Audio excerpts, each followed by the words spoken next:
Mesdames, Mesdemoiselles et Messieurs, bienvenue pour la deuxième édition des Zingeo Awards, nuit 3. Après 2 nuits riches en émotions, nous continuons cette remise des prix sur les temps forts de l'année 2023. Pour cette dernière partie, on commence avec la citation de l'année. La compétition est rude cette année, alors voici les nominés. Agnès Pannier-Runacher qui ose dire que ni les ministres ni le président Poudré n'ont peur du peuple. Moi, j'ai fait des commémorations à Lens. On a été aux 2 différents monuments aux morts. On est resté longuement sur la place. Et bien entendu, il n'y a pas eu de problème. Donc, il ne faut pas avoir peur du peuple. Je pense que c'est très important. Et c'est pour ça que, comme tous les autres ministres, je n'ai pas peur du peuple et le président non plus. Et vous savez que le président est l'un des rares présidents à être sorti dans des moments de tension sociale.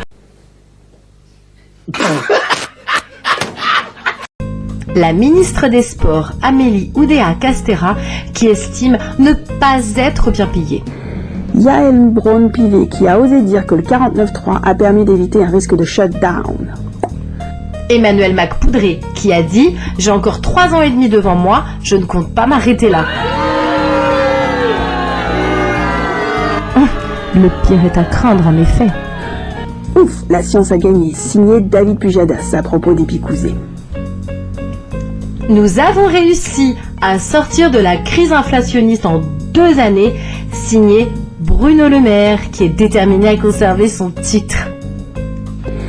Eh bien, nos politiciens se sont encore surpassés cette année. Alors, le prix de la citation de l'année 2023 revient à Emmanuel Macron.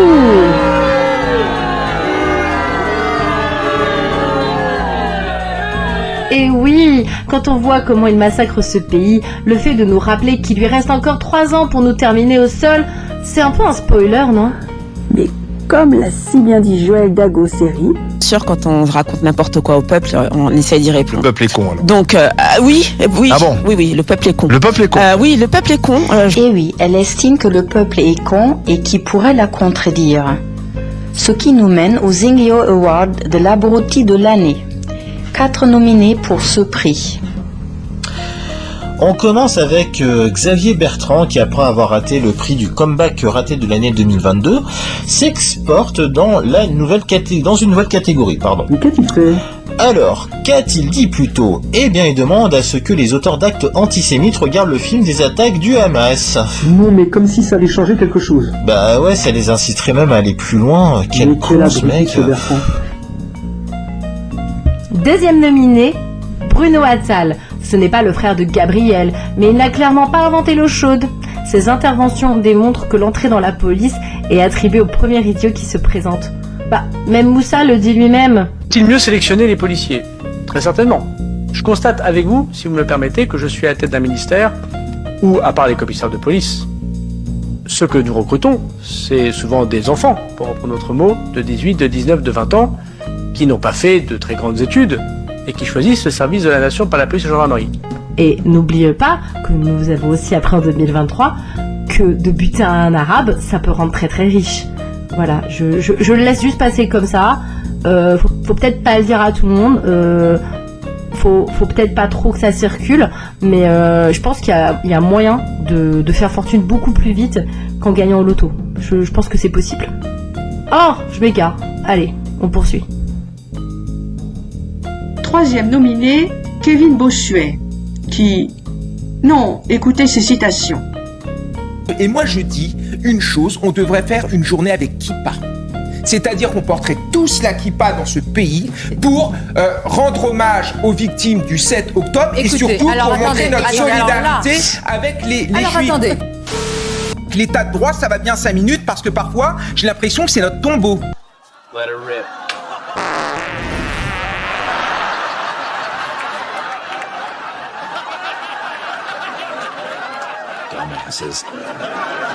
Et ce type est prof d'histoire géo. Le Poudré en avait bien nommé un comme ministre de la Santé, donc bon. Et le dernier nominé est Cyril Hanouna. En plus de diffuser son émission débile, il a osé quand même traiter le peu de millions de gens qui ne suivent pas son torchon d'antisémite. Quand la semaine dernière, il y a eu un boycott TPMP, vous croyez que c'est pas un acte antisémite, ça? Bien sûr. Non, vous croyez quoi? Moi, je vous le dis, moi. Oui. Je vous le dis, c'est un acte antisémite. J'entends. Incroyable. On a l'impression que tu n'as même pas honte. Non mais au bout d'un moment, il faut arrêter avec ça. Hein. Et le Zingeo Awards 2023 de l'abruti de l'année est attribué à Bruno Attal. Et oui, ces vidéos et tweets débiles postés donnent une sale image de la police. Mais ce n'est pas lui qui a passé l'équivalent de 11 ans en arrêt maladie et il ose insulter les profiteurs. Bah en même temps, c'est un abruti, alors bon... Ce qui nous mène au Zingeo Award de la cruche de l'année. Depuis l'arrivée du poudré à l'Elysée, on a la preuve que la femme peut être aussi incompétente que l'homme. C'est beau de voir qu'on est vraiment, vraiment vos égales. Qui pour succéder à Agnès Pannier-Runacher, grande vainqueur de l'édition 2022? Voici les nominés. Sarah El Haïry, qui, à chaque fois qu'elle ouvre la bouche, nous prouve qu'on a atteint le niveau 0 de la politique. Ouais, espérant que l'enfant qu'elle mettra au monde n'aura pas son intelligence, hein. Shannon Seban, représentante de Renaissance en Seine-Saint-Denis, elle a multiplié les interventions sur les plateaux de télé. Oui, c'est bon. Shannon, c'est bon. C'est bon, c'est bon, c'est bon, c'est bon, Shannon, c'est bon, ça va. Oh, arrête, lâche-moi. Sur les plateaux télé, et prouvé que pour rentrer dans le parti Renaissance, un QI négatif est le principal critère de sélection. Voilà. Et pour rentrer sur Zingeo, il vaut mieux être un peu analphabète, comme vous pouvez le constater. C'est parti. Alors, la députée Huguette Tigna, qui a voté la loi immigration, donc devenue française 6 mois avant son élection en 2017, sa naturalisation aurait été impossible. De quel parti cet abruti? Renaissance. Tu croyais quoi? Oh, on a bien évidemment Marlène Schiappa, qui, bien qu'ayant été discrète une partie de l'année, a déshonoré une fois de plus ses fonctions via le fonds Marianne et a voulu faire oublier l'affaire en posant pour Playboy. Aurore Berger est bien sûr dans la liste. Elle, qui a quand même osé dire lors de la grève des éboueurs que si ces derniers trouvaient leur travail pénible, ils n'avaient qu'à faire une formation pour changer de métier. Et on termine la liste avec Prisca Thévenot, nommée secrétaire d'État chargée du SNU durant l'été 2023. Ancienne porte-parole d'En Marche, elle enchaîne les propos et leur contraire de la pire des façons. Mais n'est-ce pas ce que recherche le poudré? Prendre les plus nuls pour passer pour un génie? Oui, la compétition va être difficile, plus rude que l'année dernière. Alors, qui va succéder à Agnès Pannier nulle à chier? Réponse dans un instant. Donc, attention... Le Zingeo Award 2023 de la cruche de l'année est attribué à Aurore Berger. Et oui, l'ultime tapin de la politique, aussi appelée la girouette du 7-8, je vais y arriver, a enfin vu ses efforts récompensés. Des citations nous montrant chaque jour pourquoi le cul de la population baisse. L'experte des volte-face, elle qui en 2012 était contre le mariage gay ainsi que la possibilité des couples du même sexe à adopter, ou qui prétendait discuter avec des personnes mortes soutenant son gourou. Bon, vu que tu parles de volte-face, on va parler du prochain prix. Le film avec John Travolta et Nicolas Cage? C'est un bon film, mais ce n'est pas le sujet. Beaucoup ont soutenu un idéal pour au final se renier quand le vent s'est mis à tourner. Voilà les 4 nominés du Zingeo Volte-Face 2023. Daniel Cohn-Bendit, non pas pour ses préférences sexuelles, mais pour ses choix politiques. En effet, celui qui a adulé le poudré l'a finalement lâché. Robert Sebag et Bruno Megarban, qui n'assument plus leur dire sur la picouse qui était censée être sûre à 100%. Jamais immunisé. Le vaccin n'a jamais protégé la population. Le vaccin protège l'individu, mais ne protège pas la collectivité. Enfin, indirectement protège la collectivité. On a toujours été honnête, il y a une polémique, là-dessus. Il y a une polémique là-dessus. Non, on n'a jamais dit qu'il empêchait la transmission. Voilà. Et les résultats d'Israël, qui sont assez positifs, semblent montrer désormais que la vaccination protège contre le risque de transmission du virus. Voilà. Mais il n'empêche pas la transmission. Oui, mais que quand les vous choses protégez soient tous les claires, individus, vous diminuez que les aussi, choses soient claires, parce que c'est bien de le rappeler. Oui, Je vous dis avez ça raison, parce mais que on n'a jamais- oui, mais c'est qu'au moins les choses sont claires. Oui, il a permis aux individus d'acquérir une immunité mémoire. Encore heureux que nous avons des archives. Comment ne pas nominer le président du conseil scientifique qu'est Jean-François Delfrécy? Après nous avoir vendu la picouse, il se désolidarise. Bon, là où on a eu un vaccin, on a eu des vaccins avec le vaccin Moderna en 9 mois. Bien sûr, c'est rapide. Il y a eu beaucoup d'incertitudes sur les vaccins. Nous nous sommes trompés initialement sur les vaccins en disant qu'ils protégeaient contre la transmission. Ils protègent mal contre la transmission. Ils ont une durée de vie relativement limitée, d'où la répétition des vaccinations. Et le quatrième vote face est la journaliste Anne Niva, connue pour vomir la propagande anti-russe dans le conflit russo-ukrainien. Elle avoue finalement avoir dit de la merde depuis le début. Mais c'est-à-dire, je le comprends mieux, cette attitude, je la comprends mieux chez Zelensky que chez Bruno Le Maire. Parce que Zelensky, lui, il est impliqué. C'est son pays qui a été envahi, voilà. Donc lui, je comprends qu'il ait foi en la victoire, parce que s'il n'a pas foi en la victoire, Volodymyr Zelensky, je ne sais pas ce qui va se passer. Donc, bon, alors... En ce qui concerne Bruno Le Maire, et il y a d'autres personnes que Bruno Le Maire à qui c'est arrivé, de nombreuses autres, je dirais, elles ont été trop vite en besogne, tout simplement. C'est prendre ses désirs pour des réalités. C'est-à-dire, le problème, c'est la rhétorique. La rhétorique, c'est facile. Et tous nos politiques, et nous autres journalistes, sommes aussi très bons en rhétorique. Mais il y a ensuite être face à la réalité. Et la réalité, c'est effectivement que la Russie est sous sanctions et qu'elle n'est pas complètement détruite par ces sanctions. Elle se décharge sur Bruno La Merde pour se dédouaner. Encore un choix difficile. Alors lequel de ces quatre remportera le prix? Réponse de suite. Alors le Ziggy Awards du Volte-Face 2023 revient à ex-aequo, Robert Sebag et Bruno Megarvan. Et oui, alors qu'ils étaient sur les starting blocks lorsque la campagne de Picous avait reprise en octobre, ils ont finalement changé de bord à cause du flop de cette dernière. Mais nul doute qu'ils nous feront une blachée si le vent venait à tourner. Quelle humiliation tout de même. En effet, ce qui nous mène donc au Ziggy Award de l'humiliation de l'année. Et là, on va avoir du lourd. Il y en a tellement eu que certains ne seront pas satisfaits des nominés. Mais bon, let's go. Premier nominé, Shannon Seban, littéralement conspuée lors d'une de ses tournées dans les marchés. Vous êtes catastrophique. Mais laissez-moi vous répondre sur vous ce point. Vous êtes catastrophique. Vous êtes une honte. Pourquoi? Vous êtes une honte. Vous avez ruiné l'éducation, l'hôpital. Je suis professeur. Oui. Vous êtes professeur vous-même. En banlieue.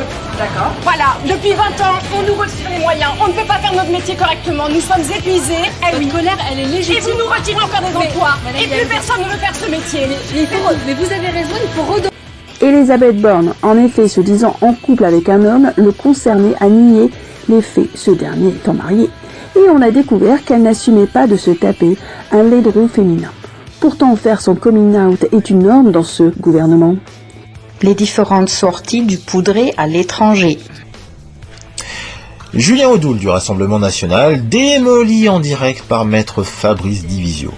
C'était culte. Vous avez un député du Rassemblement National qui parle de stigmatiser, il fallait quand même oser quand même. Je veux dire qu'effectivement vous ayez, parce que je suis ravi que le Rassemblement National se rachète une virginité à l'égard de nos compatriotes juifs, et je comprends que vous ayez besoin d'en faire des tonnes. Ça, c'est mon premier point.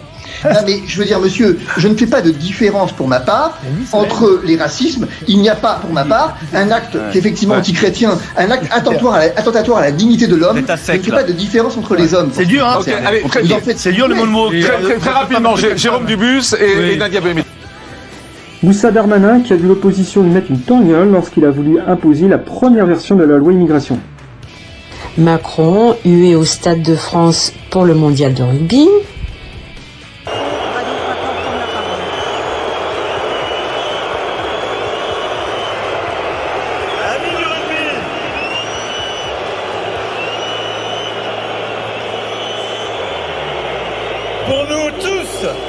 pour nous Français. Alors, grand vainqueur du prix 2022, le Poudré va-t-il réaliser le doublé? Réponse tout de suite. Alors, le prix de l'humiliation 2023 revient à Emmanuel Macron pour l'ensemble de ses sorties à l'étranger. Et oui, de sa tournée en Afrique où il avait fini dans le même état que Sue Ellen, en passant par Xi Jinping qui lui a refait une poutine, sans oublier le fait qu'il se soit fait dégager d'une réunion des BRICS, le Poudré humilie le pays et fait passer la France pour la risée du monde. Mal élevé à l'intérieur. Il a la forme humaine et il est un homme étrange, c'est-à-dire mal élevé, impoli, arrogant. Il énerve tout le monde. Il dégage la mort. Et quand on le voyait tendu, regardez comment il est. Il est tendu, énervé. Il est angoissé. Votre merde que vous avez déversé pendant des années, malgré votre petitesse absolue, votre insignifiance, à tout point de vue, elle dit que vous ne valez absolument rien. Moi, quand je parle de ce truc-là, c'est-à-dire un vaurien, un tintin, c'est-à-dire une nullité absolue quand je parle de lui. Mais pour moi, quand je parle de lui, c'est-à-dire il n'existe pas le truc là, il n'existe pas, monsieur Macron. Oulala, ah oui, ça change de BFM TV pour le coup. Voilà pour qui les gens ont voté en 2017 et 2022. Bravo. Et qui dit élection dit alors loi votée. Et malheureusement, on reste dans la continuité de 2017 avec en prime une opposition qui ne fait pas son job. Alors, quelle sera la loi de l'année 2023? Voici les nominés. La loi retraite qui a vu les gens sortir de chez eux pendant une courte période. Qui en parle encore aujourd'hui? Alors, l'accord à l'activation à distance des caméras et micros de téléphone, pas du tout flippant. As-tu vu les gens s'en plaindre? La réduction de la distance réglementaire des tirs de LBD. Quoi? Ah bah oui, on passe de 10 mètres à 3 mètres désormais. Autant achever les manifestants, non? L'annonce des travaux d'intérêt général pour les parents défaillants. Qu'est-ce qu'un parent défaillant? On ne sait pas, justement, et c'est peut-être ce qui est inquiétant. Mais la pauvre cruche d'Aurore Berger a vu plusieurs démissions le jour même de la première réunion de la commission parentalité lancée par le gouvernement. Sans grande surprise, la loi immigration, bien sûr, vue par certains comme une loi raciste inspirée par Jean-Marie. Et c'est la raison pour laquelle le Front National propose, et nous aurons peut-être l'occasion d'y revenir dans le cadre des propositions concrètes que nous voulons faire, que les services sociaux soient en quelque sorte séparés entre Français et étrangers, mais pour ne pas priver les étrangers travailleurs de leurs droits légitimes, soient constitués à un fonds, en quelque sorte, d'aide au retour, n'est-ce pas? Même si au fond personne ne connaît le contenu du dernier texte présenté et adopté. Perso, en tant que parent, mon choix est déjà fait. Et pourtant, ce n'est pas les parents défaillants qui l'emportent, puisque le Zingeo Awards de la loi traite de l'année 2023 revient à la loi immigration. Non, pas parce que c'est une des plus récentes ou de la polémique qu'elle a suscité, mais tout simplement parce que le Poudré et certains de ses Playmobil ont reconnu que les mesures de cette loi sont reconnues comme étant contraires à la Constitution. Bah oui, voilà où nous en sommes en France. Et souvenez-vous de la citation de l'année dite par le Poudré? J'ai encore 3 ans et demi devant moi, je ne compte pas m'arrêter là. Préparez-vous. Et nous finirons cette cérémonie avec le Zingeo Awards du scandale de l'année 2023. Alors choisir 7 nominés a été très compliqué, car rien qu'en France sous l'ère du Poudré, nous avons droit à pas moins d'un nouveau scandale chaque semaine, pour ne pas dire plus. Alors voici les 7 nominés. Olena Zelenska, dont nous, contribuables, donnons du fric malgré nous à son mari qui vient faire l'aumône sapé comme un clodo. Elle s'est permise de faire du shopping dans une boutique Cartier à New York, dépensant plus d'1 million de dollars pour 3 articles. Ouais, à côté, les culottes de la copine de Véran, c'était rien en fait. La révélation du Fonds Marianne, qui a servi à financer la propagande contre les adversaires du Poudré. Sans parler de Marlène Schiappa, qui estime avoir bien agi et nous fait une jawad en prétendant n'être au courant de rien. Le dîner à Versailles lors de la visite du couillon Charles III, alors qu'on nous parle de fin de l'abondance. Un dîner qui nous a coûté la bagatelle de plus de 6 millions d'euros, soit plus de 30 000 euros par convive, alors qu'on apprend que lors de la visite de Charles III en Allemagne, le banquet royal n'avait coûté que 43 000 euros au total. La brave M qui a littéralement écrasé un vieil homme de 84 ans qui traversait le feu piéton, pourtant au vert. La gestion de l'hôpital public, en plus de pénurie de médocs, des urgences installées sur les parkings comme à Strasbourg, ou même des urgences fermées jusqu'en février à Saint-Tropez, la PHP a osé demander au peuple des dons pour s'acheter un scanner. Voilà, plus fort taux d'imposition dans l'UE, ça donne de la thune et des armes à un pays qui les revend au marché noir et même au Hamas, mais ça n'a pas d'argent pour le service public que nous finançons avec nos impôts. Voilà, par contre, on n'oublie pas qu'en 2021, jusqu'à l'année 2022, 60 millions d'euros par mois officiellement, donc en réalité plus, qui furent dépensés pour empêcher les non-picoussés d'avoir accès à l'hôpital. Voilà la gestion du poudré qui a été réélue. La FIFA, qui via un 49.3 déposé par Borne, ne payera aucun impôt. Quoi ? Bah oui, paradis fiscal unique au monde.